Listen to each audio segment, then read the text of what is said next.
Hi everyone, today I want to show you how to create a DocuSign with Monday. So first, let's open our Monday.com account.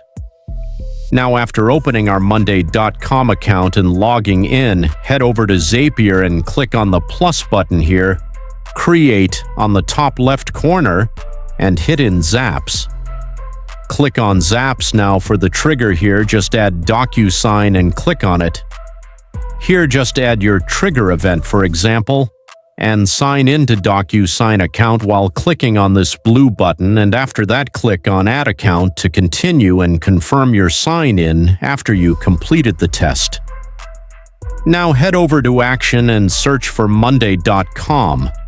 Add Monday.com, add your event also as you added it in DocuSign, and sign into your Monday.com account and complete the test.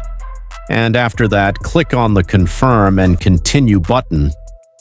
And that's it, guys. You successfully integrated DocuSign with Monday.com in a few simple steps with Zapier. If you found this video helpful, don't forget to like and subscribe.